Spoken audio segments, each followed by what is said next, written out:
E o pior de tudo isso, que Vossa Excelência acabou de falar, é que foi votado um regime de urgência.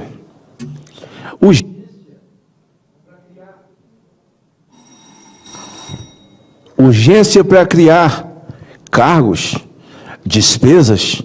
Assim, deixa eu tentar ligar uma coisa com a outra aqui. Hugo Mota, um menino prodígio, 36 anos de idade.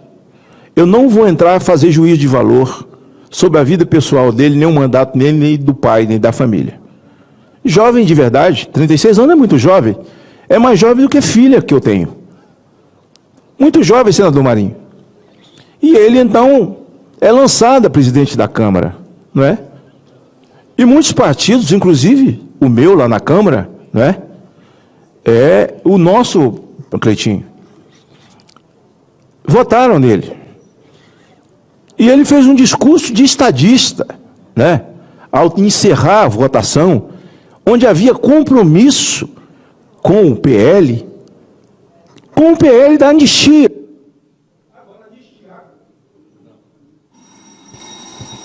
Anistiar quem nunca cometeu crime. É mais mole do que mastigar água. Anistiar quem nunca cometeu crime. Difícil é anistiar quem cometeu crime de sangue, de assalto, de roubo. E aconteceu em 79 no Brasil. 1979. Anistia ampla e restrita. Não é? Para Dilma, para Reis, para Genuíno, para Disseu e companhia. Ainda mais os artistas que estão aí mamando na Lei Rouanet, no mamatório da cultura. Aconteceu. E aí, no momento seguinte, o menino vai, um almoço, jantar com o Alexandre de Moraes, viaja ao Rio, o discurso para o Japão, o discurso começa a mudar um pouco. Mas logo em seguida o Supremo mostrou para ele quem manda no Brasil. Eles já sabiam tudo. Se eles já sabiam tudo numa investigação contra o pai do rapaz, eu não vou entrar nesse momento, com irresponsabilidade, fazer juízo de valor. Mas eles estavam investigando? Eles já sabiam? Por que não fizeram isso antes da eleição? Por que fizeram no período da eleição? Por que não? Porque eles imaginava, penso eu, que o menino seria, assim, um motoboy que ia seguir tudo que eles mandassem. O menino faz um discurso de estadista. Aquilo não serviu. Eles vão lá e fazem uma operação contra o pai do menino, que é prefeito, na casa, na prefeitura, e botaram uma faca na garganta do Hugo Mota. Isso é honesto? Não. Isso é desonesto. Eu não estou fazendo juízo de valor. Isso, para mim, é criminoso. Estamos num estado ditatorial. Ou você faz o que eu mando, ou eu te encosto contra a parede. Eu te encosto contra a parede e a partir daqui veio. Ele não aceitou, pediu os líderes para não assinar. A partir daqui não tem mais pedido de urgência para a vida das pessoas da anistia, que estão sofrendo, que estão pagando, filhos órfãos de pais e mães vivas, viúvas, viúvos, e não existe mais esse sentimento no coração deles. Ele pede os líderes para não assinar, mas põe quatro pedidos de urgência do Supremo Tribunal Federal para criar despesa, penduricalho, para um poder no Brasil que é mais caro do que a realeza da Inglaterra. Isso. Mais caro do que a realeza da Inglaterra. E colocaram um menino de apenas 36 anos de idade. Eu tenho filha que tem a idade dele. Sabe? Até o nome da operação é uma zombaria ao menino. Até o nome da operação. Então aqui, senhor presidente Zequinha Marinho, senador Girão, senador Cleitinho, nós precisamos nos levantar cada vez mais para dar um freio a esse Supremo. Infelizmente, o Supremo manda nessa casa também. E aqui não tem quem possa formar uma maioria para impeachment Alexandre de Moraes e companhia. Para que essas barbaridades... Agora, o Hugo Mota, seu partido, a Paraíba, os seus parentes, todos sabem, seus amigos, o que esse menino deve estar sofrendo, no seu psicológico, no seu emocional. E, na verdade, eu digo de novo, não vou entrar, não faço juízo de valor. Eu estou defendendo um jovem que alçou a presidência, certo? E logo em seguida foi tragado pelo Supremo. Faça a nossa vontade. Faça a nossa vontade ou vai dar ruim para você e sua família. Isso é infame. Mas eu quero hoje, senhor presidente, falar sobre a manifestação do dia 6 na Paulista. Tinham milhões de pessoas. A USP disse logo no primeiro momento, senador Cleitinho, que ela, por problemas técnicos, não podia dar os números. E depois a UOL já apareceu dando 40 mil pessoas na Paulista. Bem, tem uma conta fácil de fazer. A Paulista tem 120 mil metros quadrados. A contagem, a matemática, ela é mundial para manifestação. São 4 pessoas por metro quadrado. Se a Paulista tem 120 mil metros quadrados e tem 4 pessoas por metro quadrado, você vai chegar na casa de quase 700 mil pessoas. Mas como eu estou acostumado à manifestação, eu estou acostumado. A Paulista tinha por volta de 500 mil pessoas. Agora, desclassificar para 40 mil pessoas e contra o ato do dia 30 feito pelo Boulos, pela prisão de Bolsonaro, e dizer que pelo menos ali tinha quase 7 mil pessoas, mas isso nem conta. Se lá tivessem 200 patriotas, 300, não chegasse nem a 1000, pedindo justiça e liberdade. Sem liberdade é melhor a morte. A injustiça é o mal de todos os males. Por isso Jesus disse que ele era o sol da justiça. E o sol da justiça brilhará sobre vós. A gente encontra na Bíblia o tempo inteiro, senador Zequinha. Então você sem sol, nós estamos ou num céu toldado, você sem luz está no escuro, e a injustiça é a própria caracterização de um céu toldado e de um escuro. Nós estamos ali pedindo justiça por quem não cometeu crime, reafirmando que o Brasil nunca sofreu um golpe sem arma, sem uma grande força, uma potência bélica que pudesse estar por trás disso, sem canhão, sem bota, sem urutu, sem o exército brasileiro. Não, senhor presidente, é uma coisa incrível você pedir anistia para quem anistiado foi. Ora, quem os que foram anistiados? São eles, senhor presidente, os que foram anistiados. Em 79, a anistia dada e restrita àqueles que assaltaram um banco. No caso do Gabeira e seu grupo, que sequestraram o embaixador americano. A revolta do Araguaia, com seu José Genuíno e companhia. A Dilma Rousseff que assaltou o banco. E aí por aí vai.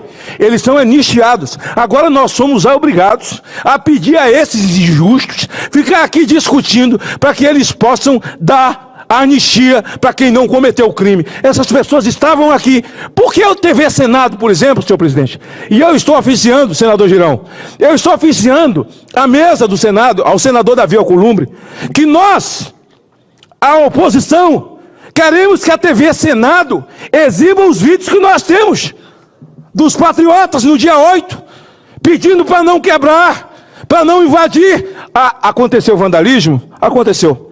Mas o próprio Código Penal, quer dizer, o juiz primário, o juiz natural, primeira instância, ele trata dessas questões.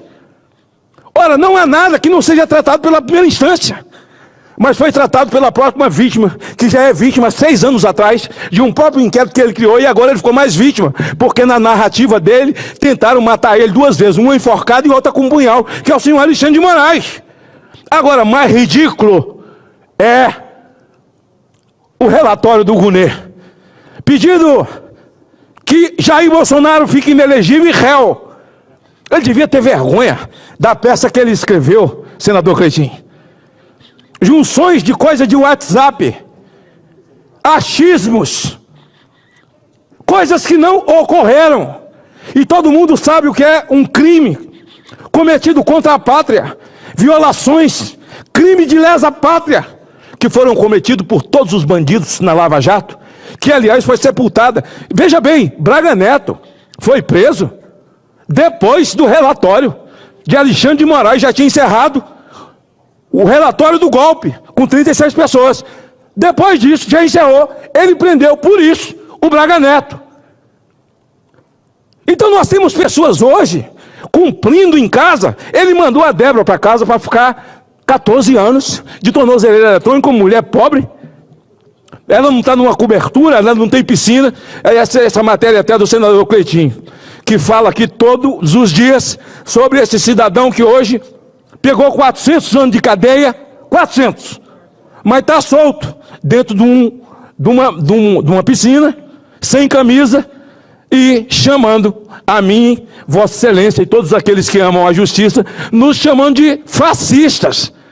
De fascistas. O que houve lá? Um discurso histórico verdadeiro de Jair Bolsonaro. Um discurso histórico verdadeiro de Michele Bolsonaro. E o que mais me emocionou, quando Michele chama a família, os filhos, que vê um pai que vem sendo vilipendiado há quase 8 anos, a cada 5 minutos, e ninguém é capaz de calcular o porquê desse cidadão chamado Jair Messias Bolsonaro, que está aguentando tudo isso, mesmo tendo passado por uma dor de uma facada, e foi aos braços da morte, resgatado dos braços da morte, e por conta de gritar liberdade, gritar pelo nascituro, contra a ideologia de gênero, contra o comunismo, contra o MST, contra a invasão de terra, contra o Hamas, pedindo liberdade num país cristão, absolutamente cristão, um país de uma cultura judaico-cristã. E o discurso do Marinho, o discurso de tantos outros que lá estiveram, falando de liberdade, falando sobre o dia 8, o discurso do pastor Silas Malafaia, que eu quero ressaltar, senador Marinho, senador Girão. Um discurso duro, como ele sempre fez, falando do ativismo judicial e a maneira cruel que vem acontecendo no Brasil. Alexandre de Moraes fez um ensaio fotográfico um dia antes de votar o relatório do senhor Gunê. E ele dá uma entrevista para uma revista americana, senador Cleitinho, senador Girão, e Moraes diz: se existisse o X, os nazistas teriam alcançado o mundo. Se já existisse o X. E eu agradeço a Deus porque existe o X. Porque se não existisse o X, o Brasil já tinha o seu Idi Amin Dada. O Brasil já teria o seu Maduro. Se não existisse o X, o Brasil já teria o seu Ortega. Se não existisse o X, o Brasil já teria o seu Calígula, o seu Nero. O Brasil já teria o seu faraó, Alexandre de Moraes. E ele ainda não se tornou isso tudo, porque existe o X, Alexandre. Sem o X, sem as redes sociais, o seu ativismo é tão violento, sem sentimento, sem alma, que pessoas inocentes pagam. E você, como juiz que devia falar nos autos, respeitar a toga que você jurou aqui no Senado e mentiu, você inquire o CID. É você que faz o papel do delegado, é você que faz o papel do Ministério Público, é você que ameaça e diz: ou você fala, ou eu lhe prendo novamente, ou eu prendo seu pai, prendo sua mulher e prendo sua filha. Ora, em que mundo nós estamos vivendo? Essa denúncia foi feita pelo pastor Silas Malafaia, e depois falou: onde é que estão as Forças Armadas? Os comandantes.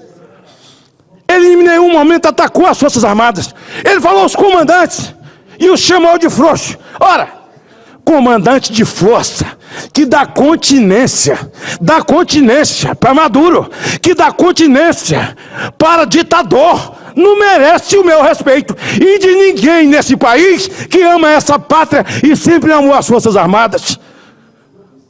Foi isso que ele falou. Agora uns ficaram cheios de mimimi, cheios de milindre e tal. A verdade dói.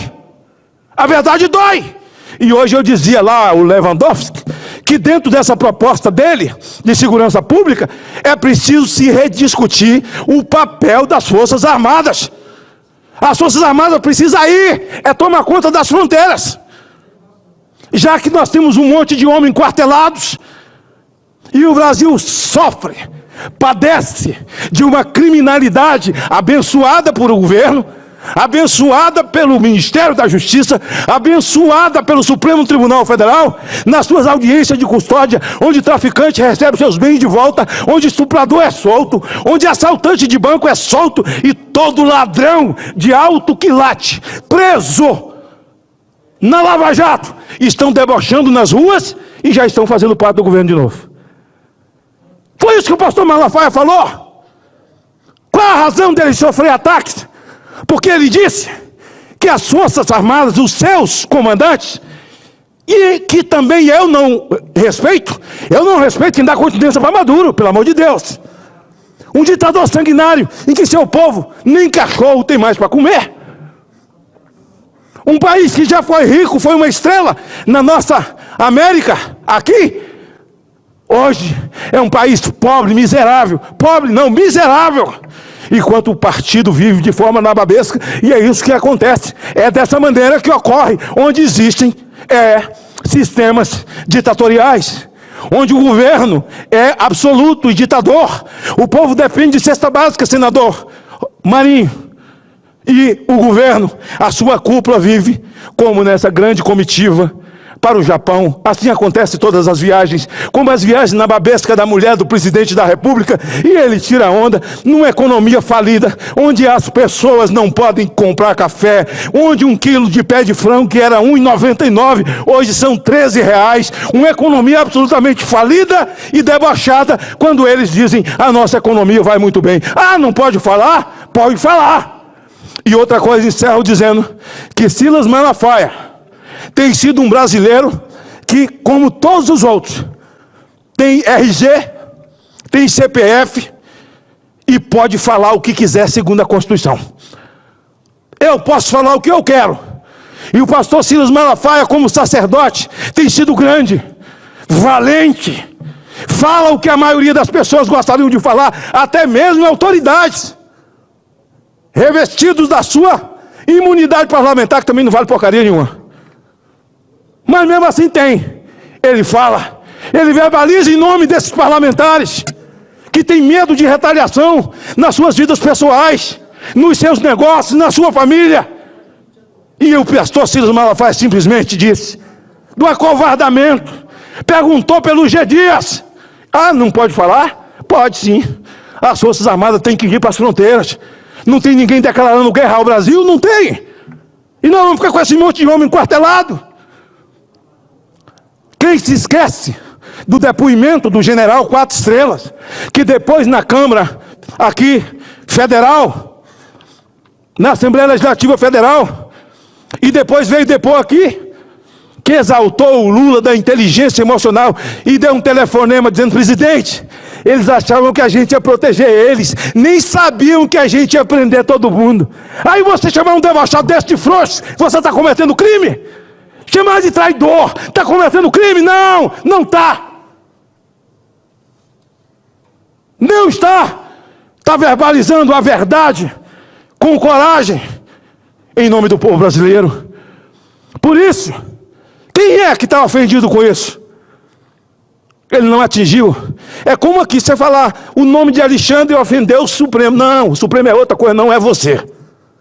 Ah, falou no nome de Barroso, ofendeu a Suprema Corte. Não, a Suprema Corte não é você. Você é o cara que falou perdeu o mané. Você é o advogado de um terrorista que queimou criança viva, chamada César e Batista. A Suprema Corte é outra coisa que eu já vi funcionar no passado, senador Zequinha. E você também. Já estava no parlamento e fora do parlamento também. Antes de começar a minha vida pública, em 92, como vereador em Cachoeira de Itapemirim. Eu quero encerrar, senhor presidente, dizendo que as verdades doeram e elas sempre dói. No meu estado, nós temos presos políticos.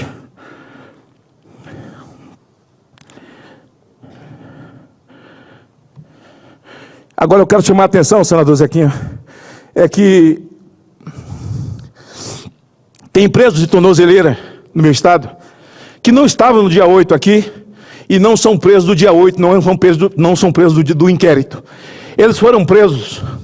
Alexandre de Moraes mandou prendê-los e colocar a tornozeleira a pedido da PGR do meu estado. Olha só, se tem um cabimento. A pedido da PGR. Eu quero ler os nomes aqui. Foram presos pela procuradora do Espírito Santo. O jornalista Jackson Rangel. Ora, ele é crítico? É. Tece crítica à classe política, a corte, sei lá, a procurador, sei lá. Tece críticas. Agora, isso aqui não tem nada a ver com o dia 8. Isso aqui não tem nada a ver com o dia 8, Alexandre de Moraes. Pelo amor de Deus.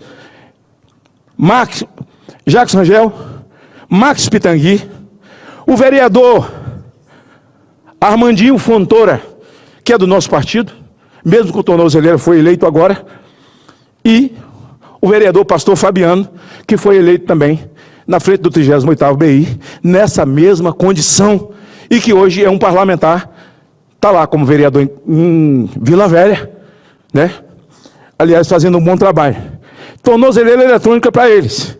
E outros que nem sabem, por exemplo, o deputado estadual Capitão Assunção, o ex-deputado estadual Carlos Von, esse não sabe porque está preso, esse não sabe porque está de tornozeleira, não foi recolhido, mas está de tornozeleira, deve ser por alguma coisa que, enquanto deputado, tenha verbalizado com relação a autoridades do Estado, que nada tem a ver com o senhor Alexandre de Moraes, nem o inquérito do dia 8.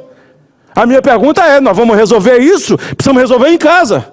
Precisamos resolver em casa. E aí nós temos, são 6 o número, né, que li aqui. Nós temos aqui vários textos sobre isso, e nós temos aqueles que foram presos. E eu quero achar essa lista aqui, porque eu preciso fazer, no meu encerramento aqui, o nome de todos. Olha, nós temos, senhor presidente Girão, preso em dezembro de 2022, no Espírito Santo, e eu disse aqui, já li os nomes, que estão com a tornozeleira. 8 de janeiro, vários cidadãos do Espírito Santo foram identificados e processados por participação nos atos golpistas, como eles dizem. Golpistas são vocês que violaram a Constituição. Em Brasília, abaixo relacionados: Charles Rodrigues dos Santos, pedreiro, 41 anos, residente na Serra. Ana Maria Ramos Lubeze, artesã, 44 anos, tornou-se ré por incitação à prática de crime e associação criminosa. Meu Deus, mamãe me acorde. Deise Lousada de Souza Guiar, Matheus Viana Maia, Marcos Soares Moreira, ex-modelo de 39 anos de idade. Terezinha Locatelli, dona de uma peixaria na Ponta da Fruta, em Vila Velha. Participava frequentemente dos atos no acampamento em frente ao 38 BI, sem ferir, sem matar, sem roubar, sem estuprar, sem sequestrar, sem violar a casa de ninguém no acampamento. Tiago Mendes Romualdo indicou residência no Espírito Santo. Wilson Nunes de Aguiar, 55 anos, também indiciou residência no estado do Espírito Santo, segundo o jornal A Gazeta. Cláudio Fernandes Gonçalves, ex-empresário de Pancas, inicialmente denunciado por incentivar os golpistas. Golpistas são vocês que golpearam a Constituição. Posteriormente acusados de participarem de invasão do Palácio do Planalto. Não levaram nada de lá, muito pelo contrário. Quem tem que falar sobre o Planalto é G. Dias, que está sumido. Ninguém falando no nome dessa figura. Vamos lá. Maria Helena Lourenço Passos, membro do grupo Soberanos da Pátria. Arthur Santos de Souza, entre os capixabas que podem firmar acordo com a Procuradoria-Geral da República, com o senhor Gonet, para assinar um termo para dizer que realmente tentou violar, tentou cometer um crime de lesa pátria, destruiu o Brasil. Esse é um negócio assim, surreal, sem qualquer possibilidade de entendimento. O senhor Rodismar Regis Lírio, também listado entre os que podem fazer acordo. Marcos Felipe Ferrari Bastos, incluído também na relação dos possíveis acordos. Marlon Jutz, entre os capixabas que podem formar acordo com a PGR. Davidson da Silva Ribeiro, usa tornozeleira eletrônica após envolvimento nos atos. Edmilson Caetano Ferreira, também monitorado por tornozeleira. Fábio Alves Barbosa, listado entre os que podem fazer acordo. Fernando Silveira Salgado, tornozeleira eletrônica, após envolvimento nos atos. Gentil Trevisan Fernandes, monitorado também por tornozeleira. Rafael Souza Lopes de Abreu, usa tornozeleira eletrônica após os eventos. Renata Maria Dias Pereira, entre os capixabas que podem firmar acordo com o PGR. Roseneide Rodrigues Souza, listada entre os possíveis do acordo do PGR. Saulo Santos de Oliveira, denunciado por ele ainda não apreciada pelo STF.